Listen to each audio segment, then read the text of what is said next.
Okay, so please help me in welcoming Janine Osbrooks. Just welcome, go up to the stage as I introduce you.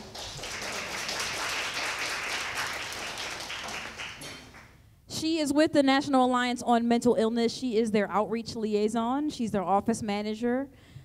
She's also a person living with mental illness, and we'll get to understand her story in a minute. Please welcome the president of the National Alliance on Mental Illness. That's Jean Harris. Very distinguished guest. As she and I were discussing her presence here today, you can really hear the enthusiasm in her voice and her verve for the work that she does out in the community. You can really tell that this is her life's passion. She wants to communicate and educate the community so that we can all have an understanding of this very stigmatized issue. And so that's one of the issues that we're going to be discussing. So please welcome Jean and Janine.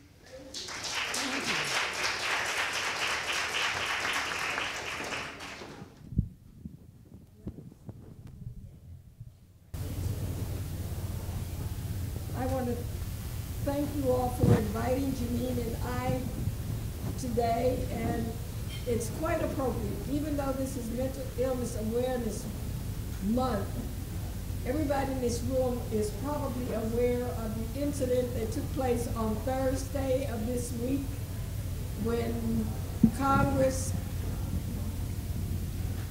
signed a bill that will now go to the Senate. Thank you. The American Health Care Act, which could greatly impede the services we now have with people with mental illness. Just putting that in your head to think about as I began to speak, that even as we speak, the not only the stigma, but the services, care, and awareness for mental illness change second by second, and the services that will be available to people because of certain acts of Congress. We hope Senate will have a better appreciation for what is in place in the form of Medicare and Medicaid so that people will be able to get services. But I'd like to go back further than that and to talk about mental illness from the very beginning. I don't want to insult anybody here, but I'm sure all of us are aware that mental illness is not a new phenomenon. It goes back to the beginning of man. There were, mental illness was a part of humankind, but we didn't look at it as we do today. You know, you were evil, you were touched by the devil. There were many different reasons that people who act differently were viewed in society. We've come somewhat away from some of those thinkings, but some of them still are embedded in the mindsets of many people. I want to talk initially about NAMI and why it came into existence, to break some of the first stigmatizing approaches to even care and recognition. NAMI is an international and national organization. Janine and I happen to belong to the District of Columbia affiliate of the National Alliance on Mental Illness. And this organization is not that old. It's 40 years old. It's 40 years in existence. And it came into existence because parents of children that were approaching adulthood recognized that when their children became adults and would have to come off their health insurance, there would be no funding available for them to receive the services that they were receiving just to keep them stable. Many of these parents had fought to get their children out of institutions like St. Elizabeth and other places, have brought them home, had them living in the community, and they were recovering at a, probably I would say slow pace, because at that time we did not have all the psychotropic medications we have today. But at least they were recovering and thriving somewhat. But when they became adults, their insurance would be cut off.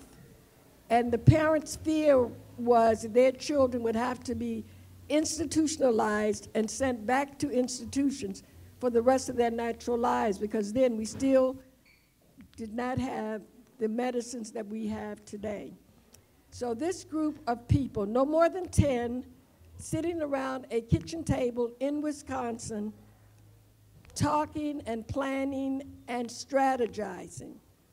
And out of NAMI became the concept that is known today, is that mental illness is a biological brain disorder. And why is that important and prevalent? By putting that and proving that and saying that and requesting research, mental illness was now covered through health insurances all over the United States, whereas before. So we're only talking about 40 short years ago that mental illness was not covered as an illness that should be under your health insurance plan. And why I brought up the American Healthcare Act is because it's in jeopardy again. It's in jeopardy again because many people who receive services and care, whether they're African American certainly more than other ethnic groups or any group because of their economic stance, rely on Medicaid for the funding so that they can get the services they need so that they can live a productive life in spite of their illness. And so that is in jeopardy right now. And NAMI and I myself will be going and fighting before the Council of the District of Columbia, because this is where I live in the District of Columbia, talking to my district councilman and mayor about what the District of Columbia plans to do or thinking about what they need to do in light of this new bill that was passed in Congress this Thursday.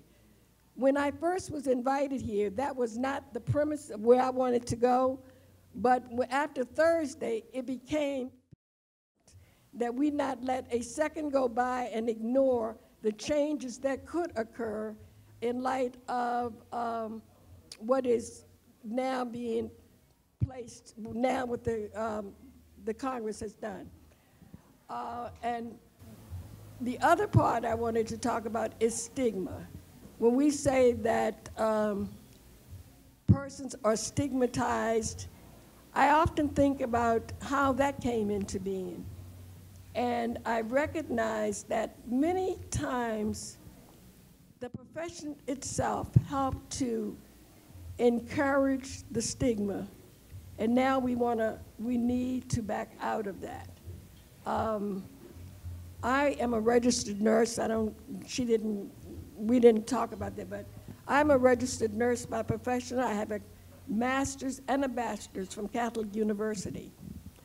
And when I came to NAMI over 30 years ago, not very shortly after they started, my son was diagnosed with schizophrenia while he was in college, which is the age where it most began to affect young people, early adulthood. I was a nurse. I had graduated. I had done a psych rotation at St. Elizabeth's Hospital, which was a big metropolis then, and you figure out how long ago that was. Some of you may not even know or remember, but some of you do, when St. Elizabeth was a federal hospital with people with mental illness. So all nursing students in the District of Columbia, no matter what nursing school you went to St. Elizabeth for your psych rotation. And that time, it was a city within a city. And so I knew what it was. I knew what schizophrenia was. I had read it. I'd learned it. But when my son was diagnosed, it was if I didn't know anything about it. I knew the signs and symptoms I was looking at. But my thought was, how am I going to help him, manage him, work with him, and not only him, but the rest of the family, my husband and his two brothers. Wayne, fortunately enough, was able to get a good psychiatrist who worked with him, and he moved to a certain level of recovery. But what I realized was that the family, myself, and other families were left wondering how and what we could do. And so I started going to a NAMI support group where I listened and heard from other family members how they were managing day-to-day lives in spite of the diagnoses that was in their family group. And it helped me to work through some of my own feelings. And it helped me to decide to be a facilitator. So I'm still, after 30 years, a facilitator of the NAMI DC's support group that meets every Wednesday night. It's from 7 to 9 at the Hill Center on Pennsylvania Avenue Southeast.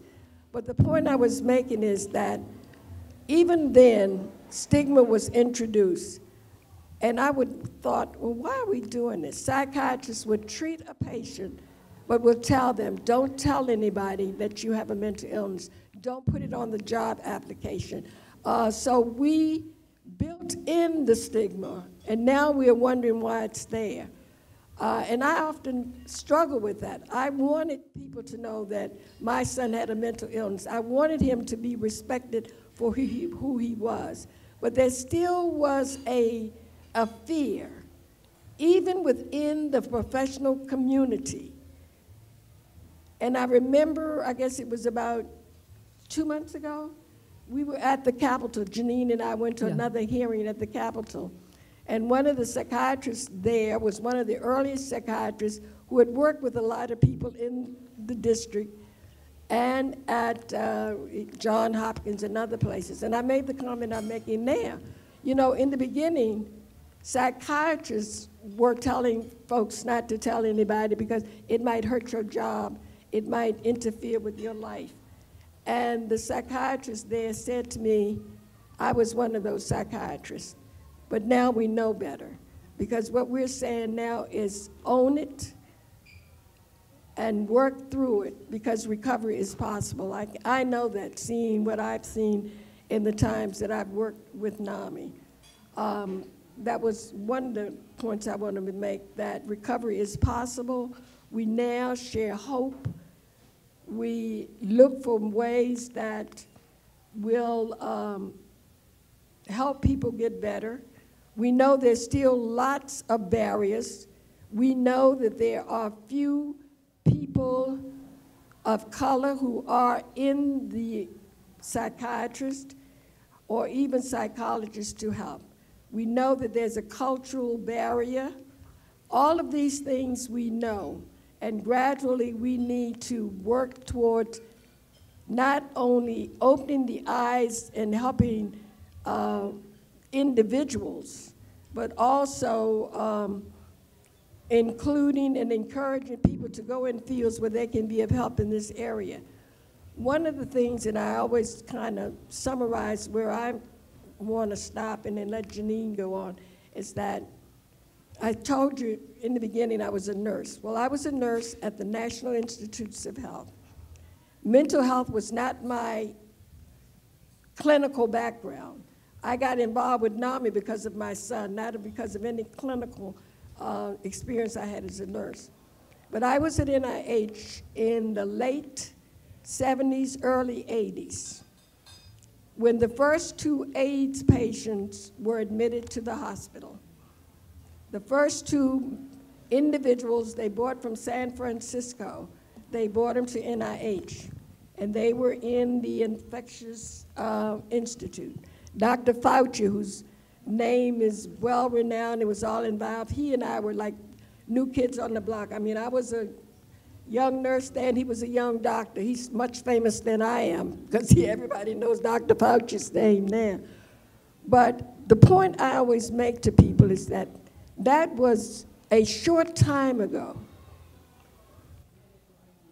It was, even the way we cared for individuals, even the way we thought about them, even the way family members were ashamed and did not want to acknowledge they had a family member who was HIV positive, who had AIDS. But the point I'm making is that is no longer true. AIDS is spoken of loudly and clearly. People are not discriminated against. People are not ashamed to acknowledge it. It's like it's an ordinary, everyday occurrence, another medical disorder that people have, are treated for, recover, and keep moving on. But mental illness is still in the dark ages. We're still whispering. Money has been made available for AIDS, large sums of money, that research and medications are there. And we see many, many, many examples of recovery and sustainability of life. Mental illness is still fighting for dollars for research, still not equivalent. And the point I'm making was, I was there, I saw the rise, I saw the money pour in, I saw the recovery, I saw the shame, the blame, and the stigma wiped away with one broad stroke. And my goal is that, and most of us, is that mental illness come and be in the same category. More people interested in going into the field to help, to support, and to educate, so that we will no longer be talking about the stigma of mental illness, but the recovery, the cure, and the sustainability of individuals with it. I see it because I'm in there every day, but the average person may not see it if they're not there every day witness it. And with that part, I'm going to stop, and I'm going to let Janine tell her story about where she is and how she came to be a part of NAMI. Good afternoon, everyone. My name is Janine Osbrooks, and as AJ told you, I'm the office manager and outreach liaison at NAMI DC. A little bit about me. Some of my hobbies include watching cable, going to the movies, crocheting, and making jewelry. But more importantly, I am an African-American adult, and I live with a mental illness. I'm very lucky. I enjoy a wonderful relationship with my family. They've been very supportive through my recovery, particularly my mom. She's been very supportive, but I've been also supportive of her. She's had two knee replacements and a hip replacement, so we've helped each other. But today I come to you to empower you to do what is necessary to be well, and to inspire you to not be silent about mental illness, and to hopefully win some people over with regard to some of the stigma surrounding mental illness. As Mrs. Harris told you, NAMI, the national NAMI, was founded in 1979. It's the leading grassroots organization dedicated to improving the lives of mental illness for those who have the issue, and is the leading voice on mental illness.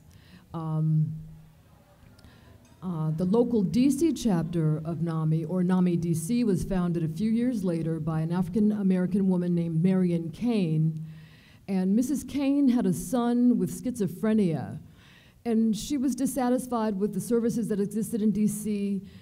She found them inadequate in terms of sincerely getting people on the road to recovery, and she thought that they were out of reach, namely expensive.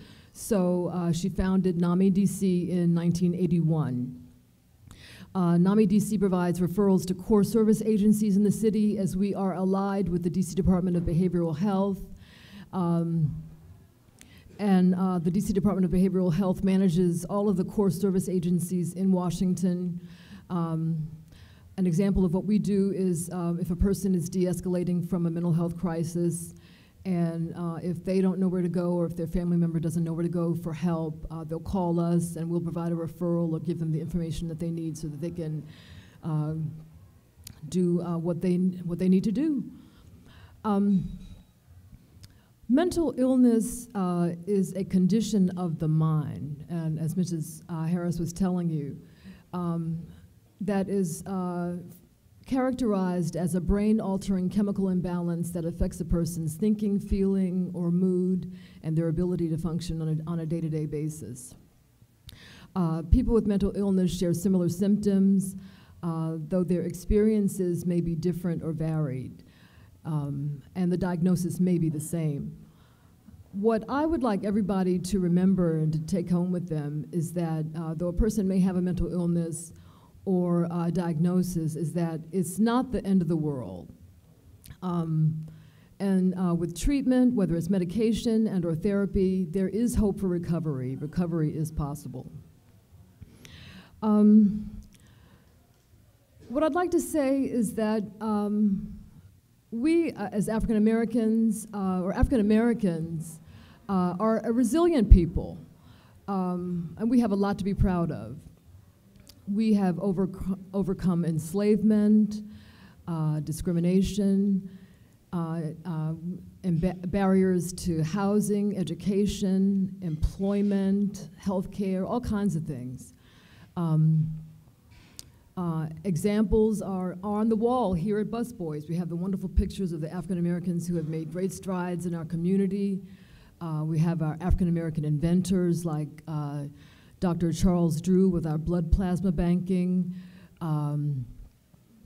George Washington Carver, who made food products and cosmetic products with the peanut, and even Annie Malone, who was Madam C.J. Walker's mentor with the great, wonderful hair grower that was a hair straightening product at the beginning of the 20th century.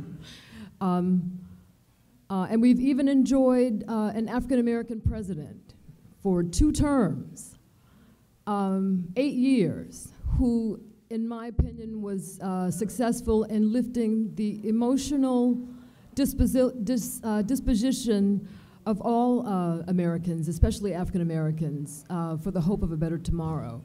And I'm saying all that to say that, you know, we have so much to be proud of.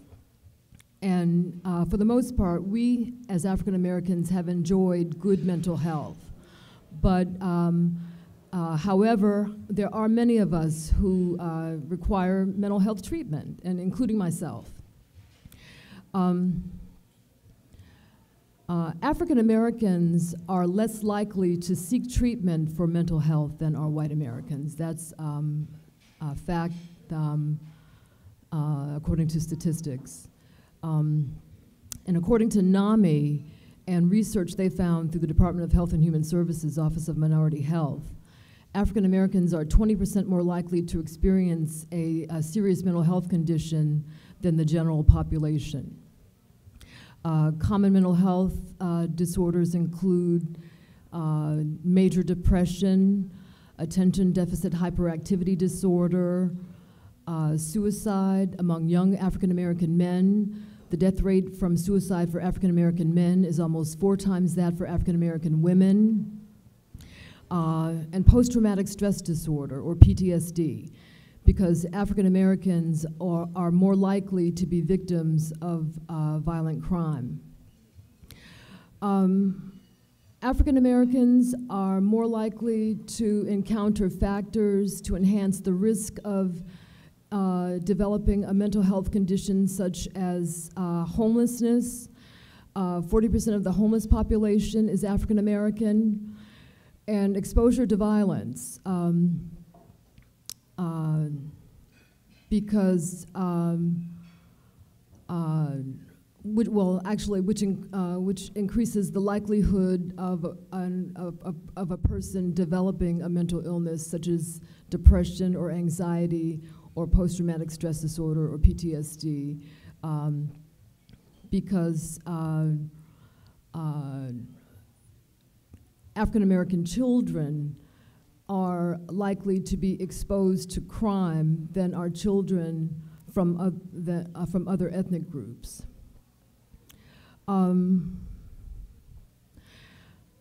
African Americans are more likely to seek help through their primary care doctors than they are to seek treatment through specialty care.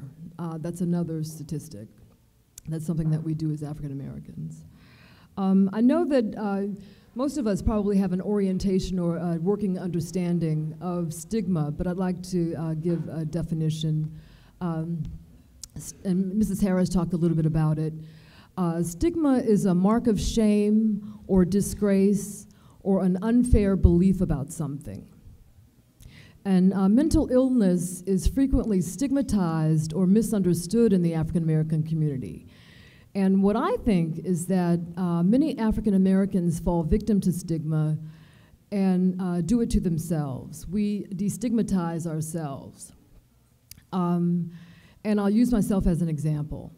When I was a teenager, I was accepted to one of the best private Catholic all-girls schools in, one of the best in DC.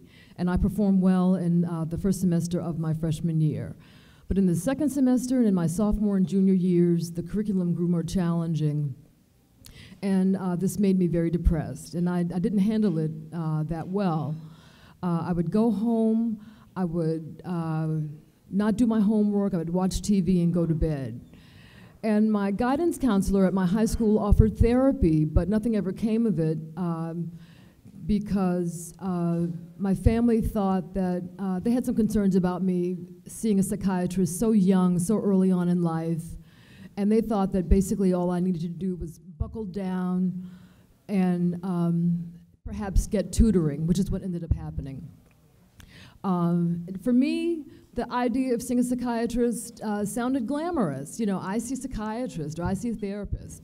But I didn't push the envelope. I didn't really buy into my depression. And, you know, there was the flip side because in my family, we had a cousin who had schizophrenia.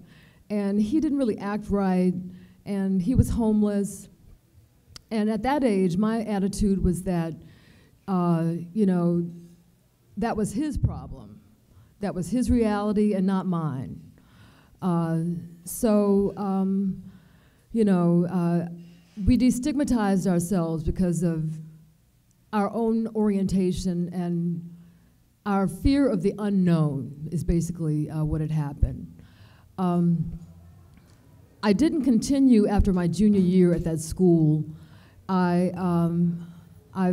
went on to another high school in my senior year where I graduated. This had a major effect on my mental health as a young African-American woman at the threshold of adulthood.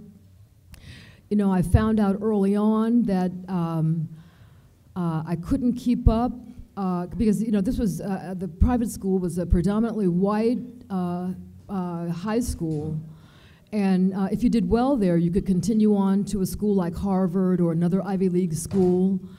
And so, you know, you know, for me, it just meant finding out early on that I couldn't keep up with the rich white people, that I couldn't keep up with the Joneses, that I had to go at my own pace, and that I had to learn to be perhaps a big fish or maybe a little fish in another pond with more support. The onset of my psychosis, though, happened when I was a senior in college. I was on a blind date, and I thought that he was going to bring harm to me. So when we were at a gas station, I jumped out of the car, and I told strangers how I was feeling, and they took me to the train station in the city where I was living at the time.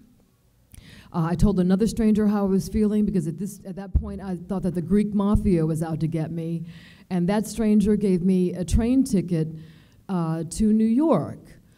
There's more to this story, but I'm trying to shorten it as best I can. My friends of the family in New York met me there, and they let me spend the night at their house, and from there I was flown home to New York where my family met me. And my mom and my father didn't think I would listen to them about going to the hospital, so they got my uncle to talk me into it. And I was hospitalized for the first time at GW for having a psychotic break with reality. At the time, I had been a music announcer at my college radio station. I had been a news anchor at my college radio station. I was doing a monthly radio program at my college radio station. I was performing and studying with an African dance company. I had a part-time job, and I was doing a college overload all in the same semester. And for me, it was determination to pull myself up by the bootstraps and to have nothing even closely related to what I had when I was in college. And, but I didn't know that these were all symptoms of having a mental illness. And I believe that if I had sought therapy with my guidance counselor in high school, then I probably would not have had my first episode the way that I did, because I would have learned about how to manage stress. But I did, and you know, there were all kinds of things that came out of it. First, you know, the acceptance, you know, because I wasn't diagnosed right away. It wasn't until my second hospitalization that I was diagnosed. The idea of not being able to pursue professional and educational goals because of the amount of time I was going to be needing to spend in therapy and psychotherapy and case management. I felt like, I didn't know what was going to happen to me because I didn't know how I was going to be able to advance in the real world, in other people's realms of society. I felt like I had less value as an African American woman because I had this new reality of having a mental illness. So all these things, but I was doing it to myself. I was destigmatizing myself. And it wasn't linear. There were numerous hospitalizations and trial and error on numerous medications, but I came full circle, and I'm well adjusted, I'm happy to say. There has been a subsequent diagnosis because of delusional thoughts, but I found out about NAMI and after having been unemployed, and have not looked back. I have been with NAMI for over 7 years, and have been working with NAMI for over 7 years, and it's been very therapeutic. And so, as I said, I consider myself to be one of the lucky ones, and I have not looked back. I also wanted to talk a little bit about violence, because I think that's part of what why we're here today. Half of all prisoners in the United States are African American, and inmates are at a higher risk of developing mental illness. Police posture in this country where African Americans are concerned is interesting, because any kind of abnormal behavior can be viewed as criminal. And oftentimes when police officers shoot, they shoot to kill. There was a case in California where an unarmed African American man was fatally shot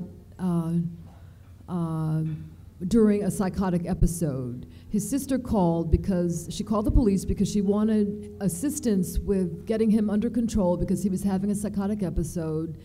And instead of the officers helping him, they shot and killed him. They wanted him to show his concealed hands, but when he motioned as if to show an object, so they shot him. And there are copies of that article on the resource table as you go out of the door if you want to have a look at the article.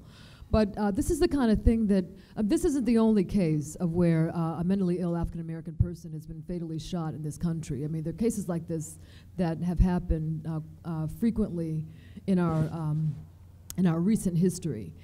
And I've been lucky. I have had experience with the police.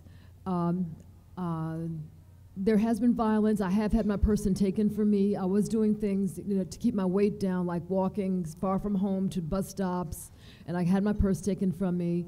I did have a psychotic episode where I was taken to CPEP, the Crisis Psychiatric Emergency Program, by the police, but I was taken by crisis intervention officers. So I'm one of the lucky ones. There are good police who know how to handle African Americans or people in general who are not themselves and are de-escalating in a mental health situation. Respected institutions such as churches and NAMI are well equipped with programs to enhance mental health awareness. Some of our programs include In Our Own Voice, which is where a team of 2 or more people goes out into the community to a business or a church or to a university, and they talk about their lived experience with mental illness. We have Family to Family, which is a program for caregivers that dwells on the emotional responses that family members have to the trauma associated when a loved one has a mental illness. And we also have a support group that Mrs. Harris was telling you about that meets faithfully each and every Wednesday evening right on Capitol Hill near Eastern Market, right around the corner from our DC chapter. So there's a lot that we do to enhance mental health awareness. 1 in 5 people in this country lives with a mental illness. 1 in 17 people lives with a serious mental illness such as bipolar disorder or schizophrenia, and half of all mental health conditions in this country begin by the age of 14. And it's really outstanding that you're willing to listen about mental health because early intervention or catching it early is crucial to a person's hope for recovery. I can't say it enough. Early intervention is really key. It's really about doing everything possible to live the best possible life that you can, and to do everything necessary to have normalcy, just like the next person. And if you think that you know of someone who might be in crisis and it's an emergency, then call the Crisis Psychiatric Emergency Program, or CPAP. They can be reached 24 hours, and the number is 202-673-9319. If you or someone you know would like more information on getting plugged in with an agency for mental health treatment, then call the DC Department of Behavioral Health's 24-hour access helpline at 1-888-793-4357. If you know of someone that is de-escalating from a mental health crisis and they need assistance, then call the Mobile Crisis Unit. They can report to the location and are open from 9 a.m. until 1 a.m. and can be reached at 202-673-9300. Also, the number for the National Suicide Prevention Lifeline is 1-800-273-TALK or 8255. Suicide is the leading cause of death among college students, and all of these numbers can be found on the back of Mrs. Harris's card, which is on the table. And if there aren't any more, then you can always call the office. I'll be happy to give you the numbers. That's not a problem. I just want to say, did anybody watch the Super Bowl? Did anybody see the Super Bowl? All right. Well, back in the 80s, there are probably some young people in here who weren't even born in the 80s. I was a cheerleader for the New England Patriots back in the day. And New England won this year again, and I was so happy. I was really proud. And I don't know if you remember, but in the beginning of the second half, the Patriots were down by 25 points, but somehow, through the grace of God, they came back, persevered, and won the game. And it was a testament on. Well, I was happy anyway, but it was a real testament to never giving up. And that's sort of kind of what it's like when you have a mental illness. And at least if you're serious about your treatment anyway, you just don't give up. You know, if the doctor says take your medication, then you take your medication. If the meds that he prescribes don't work the first time around, then you try a different medication, but you keep trying, you don't give up. That's what I did. I think to myself, and I say it to myself, and I would like for all of you to repeat after me: I'm happy, I'm healthy, I'm enthusiastic, and I'm successful. Today's the greatest day of my life, and tomorrow will be even better. Thank you very much, and continued success to all of you. Absolutely, absolutely.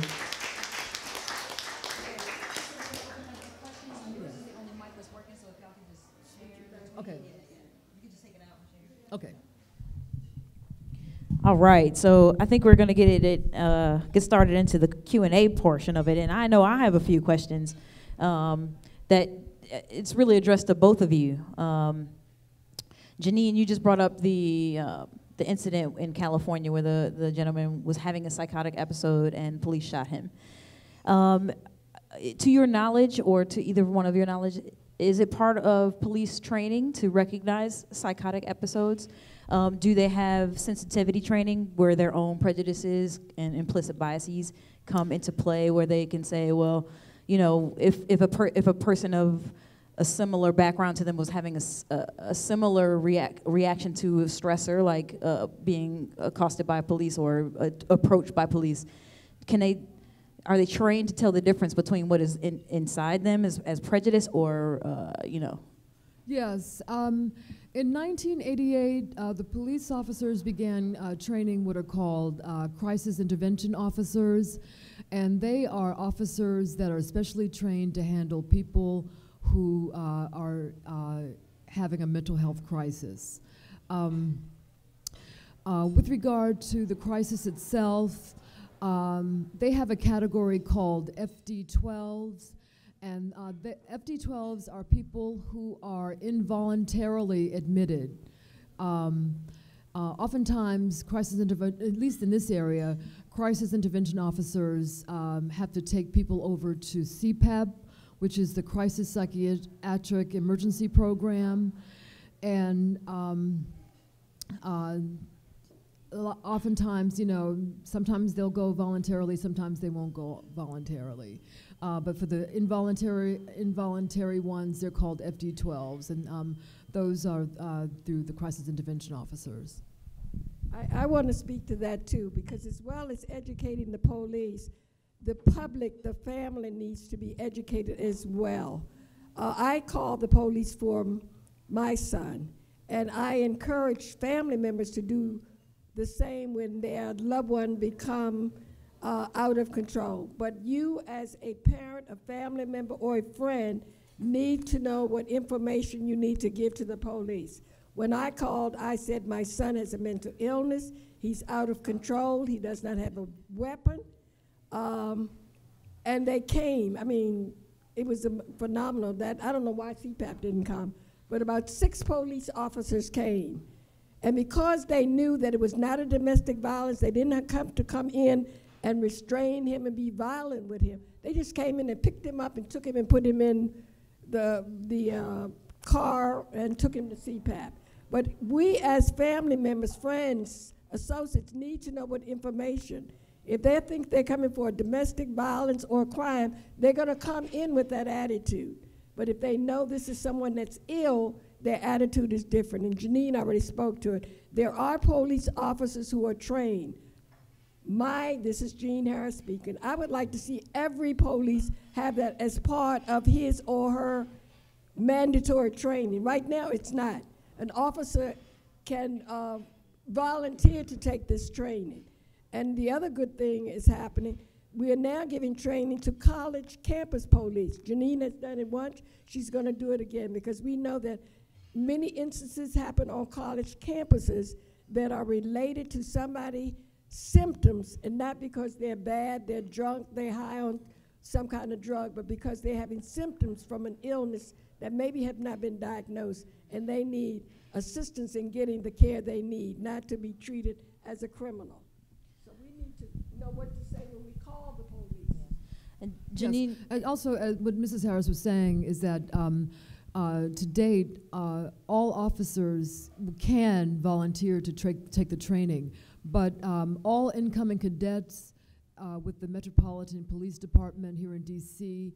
Are required to take the crisis intervention officer training. That's what the status is now. Janine, you mentioned that one of your, or actually the first time you were diagnosed with a mental illness was when you were met with a stressor academically. So it makes sense that college kids would have, or the college campus police would have to be trained on these things, because when stressors are elevated, is it not unusual for these symptoms to make their appearance in people? That's what aggravated it for me, and I think that's what aggravates it for a lot of people. I know that in the case for myself, I had plans of going on to law school and becoming an attorney, but I couldn't do that. I couldn't do those things because for myself anyway, I had to minimize my stress. I did have delusional thoughts later on. There were some, my chemical balance changed. I got older. So there were some behavioral and emotional issues too. So it wasn't just all stress. I mean, there was that. But the stress, without question, definitely aggravated it. And I did have to, unfortunately, put that on the back burner. I'm not happy about having to. I'm sad about allowing my mental illness to prevent me from pursuing intellectual opportunities to advance. But I'd rather be happy and mentally sound than to be somebody who is considered to be a quack. I want to address that from when you said talking about age. That's why more research is needed. This year, National gave awards to two psychologists and a psychiatrist who are doing research, because we do know that around the age of 14 is when symptoms begin to manifest themselves. And by the time somebody goes to college, it becomes more critical. Now, the information that we received from these persons that were doing research, one was from Harvard, one was from Berkeley, and I can't remember where the other was, that they gave us a biological reason that as you grow and around 14, when cells begin to change, they're trying to make some correlation between the changing in the cells and whether or not that has a manifestation in persons having mental illness, especially with schizophrenia. They're looking at markers, they're looking at other things. But because the age is pretty common, I mean, there are children who have mental illness, young children, but we like to look at them as having behavior disorders when many of them are having some changes in their brain function. So there is research looking at the cause that may be biologically and not necessarily environmental or situational. Also, with regard to children, catching it early, as I was saying before, is really, really important. For a lot of people are diagnosed with mental illness when they are in college, and suicide is the leading cause of death among college students. People in college, I mean, like myself, were under a lot of stress from trying to make the grade, trying to advance, wanting to be productive members of society and doing everything that they think that they should be doing, ignoring stressful scenarios to obtain their goals. So, unfortunately, stress is definitely a factor, a risk factor. I have one final question before I open it up to the audience here, and I have a gentleman here. For lack of better understanding, and I think that's why we're all here, to get a greater understanding, I want to understand how it feels to live with a mental illness or to be a relative. I think both of you can speak on that. Because as people of color, if stressors trigger psychotic episodes, or if being stressed makes us exude psychotic episodic behaviors, then how do we differentiate the regular stressors that people of color feel and to more of a more serious kind of a mental illness? Well, that's an interesting way to put a question, because most of us, all of us, none of us, I would say, go through life without some stressors. That's a natural phenomenon of living, that there are stresses there. And so the question is, why do stressors in some manifest in a major illness and others it doesn't? That's one of the things we have to look at, because life itself is a stress. And I know we believe that in the African American community, we may have more stressors than others. But when you look back, even in slavery, the stressors were there. There were incidents of mental illness, but if that were the cause, I mean, you should have astronomically numbers of people with mental illness. And that's not the case. So that it could be a stressor, but there are other things that cause it too. In my situation, I can talk a little bit about what it's like having a mental illness. It's definitely not easy, and I talked a little bit about a program that we have called In Our Own Voice, and that's a program that we do alongside a video. In the video, there's a presenter, and she says it probably better than, I mean, I wish I had said it, and that is that mental illness is not for sissies. You don't,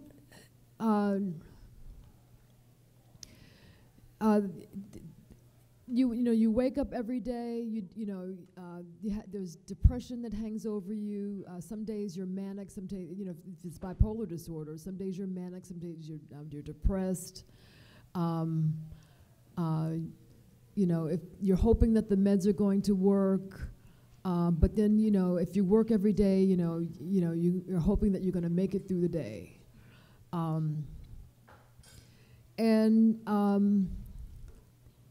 Then there's the issue of delusional thoughts. Are the meds going to work to keep you from hearing voices? Or keep you from having, the ideas of reference, like thinking that, like in my case, I thought that I was related to the stars one time. I thought that Beyonce was my cousin.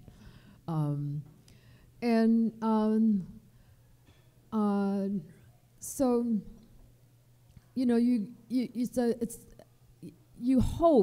you hope that things are going, you hope that you're going to make it through the day, you hope that things are going to be okay. And so you do what the doctor tells you to do. You take your medication, in my case, I see a therapist every week, so I go to therapy. And I talk about my days, I talk about my stressors, I talk about my goals, and I make sure not to isolate, because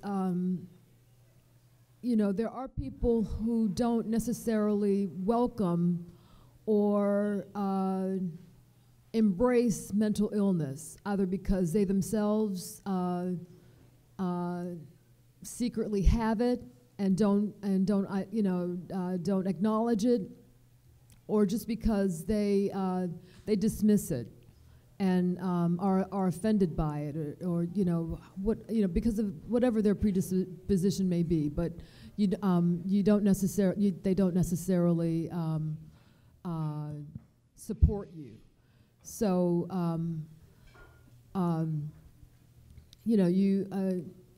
there's that, and but you can't isolate as a result of how other people may or may not respond to you. So you have to, you just have to go on with your day and with your life, and also pick your scenarios where you choose to talk about mental illness. You can't talk about it with any and everybody. It's nice if you could, but find a support group where you can be open and talk about some of your concerns. Where you can be in an environment where if mental illness is your issue, or is something that you're faced with, put yourself in an environment where you can really deal with it, you know, because not dealing with it is not the way. And so I think that's. I want to take that to another level or a different direction.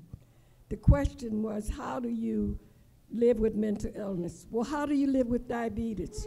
How do you live with lung cancer? How do you live with any chronic persistent illness? And I think that's where NAMI wants us to go, to stop thinking about mental illness as a special, unique thing that requires so much. It does. But if you're a diabetic, and I've known children that have been diabetics from the age of 7, who have to think about what they eat, they have to take insulin, they have to live with that all of their lives. Early on, their parents help them, then they have to take the mantle and be responsible for themselves with their illness. So many illnesses, kidney disease or other illnesses that one can have that manifests itself young and is chronic and persistent, will change your life. So that's why we want to look at all of the illnesses, not just mental illness, but anything that you must live with and deal with every day. We don't stigmatize that person or ask them how do they live with it. So that's where we want to change the conversation to be more accepting and say, how did you get through this? But I've known childhood diabetics who struggle mightily, especially when they get teens, when they don't want to follow their diet routine. They want to eat what all the other teenagers are eating, and it'll get them in trouble. So it's the same kind of scenario. Any chronic illness requires, what I always say in the support group, your participation, Janine's participation. Janine said she's been working for us for 7 years. I remember the day she came to work for us. I interviewed her, and she was very quiet. She would quiet, did her job, but she wasn't doing a lot of talking. Now we can't stop her from talking. So everyone, please join me in warmly thanking our special guests, Janine Osbrooks and Mrs. Jean Harris from the National Alliance of Mental Illness. You have something? Yes, AJ, I just want to thank you very much for having us. Thank you. Thank you so much. It was our pleasure. Oh, thank you so much. And just some housekeeping tips. Please come visit their table just to get some information, sign up on their mailing list to get more information, as our goal always each month is to inform ourselves and to go out into our own communities and inform our loved ones.